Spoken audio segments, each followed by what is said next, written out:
Backlog ఉన్న వాళ్ళు 2026లో jobs కోసం ఏ విధంగా మైండ్ సెట్‌ని ప్రిపేర్ చేసుకోవాలి? కెరియర్‌ని ఏ విధంగా ప్లాన్ చేయాలని అడుగుతున్నారు. వాళ్ళకి మనం ఏం చెప్పొచ్చు అంటారు?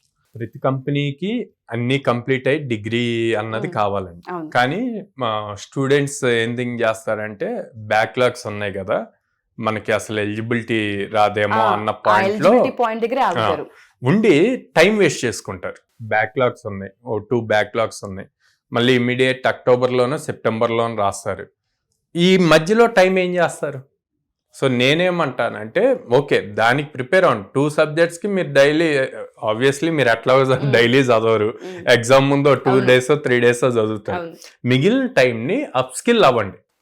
ఓకే, ప్రాపర్గా ఒక ఫుల్ స్టాక్ ప్రోగ్రామో లేకపోతే ఏదో ఒక టెక్నాలజీయో చూజ్ చేసుకొని అప్ స్కిల్ అయితే రేపొద్దున ఎగ్జామ్ రాసి మీకు రిజల్ట్ వచ్చే లోపు ఇంటర్వ్యూస్ కట్టండి. జాబ్ జాయిన్ అవ్వాలి అంటే మీకు సర్టిఫికేట్ కావాలి, ఈ లోపు ఎక్స్పీరియన్స్ వస్తుంది కదా. అదే మీరు బీటెక్ అయిపోయి నాకు బ్యాక్లాగ్స్ ఉన్నాయని చెప్పి వెయిట్ చేస్తూ బ్యాక్లాగ్స్ అయ్యేసరికి అక్టోబరో నవంబరో అవుతుంది. సో అంటే 1 year మొత్తం వేస్ట్ అయిపోయినట్టే కదా. సో అట్లా కాకుండా బీటెక్ అయ్యాక కూడా మీకు బ్యాక్లాగ్స్ ఉంటే కనుక ఆ ఎగ్జామ్ టైం అప్పుడు 1 week అట్లా బ్రేక్ తీసుకొని కంప్లీట్ చేసుకోండి.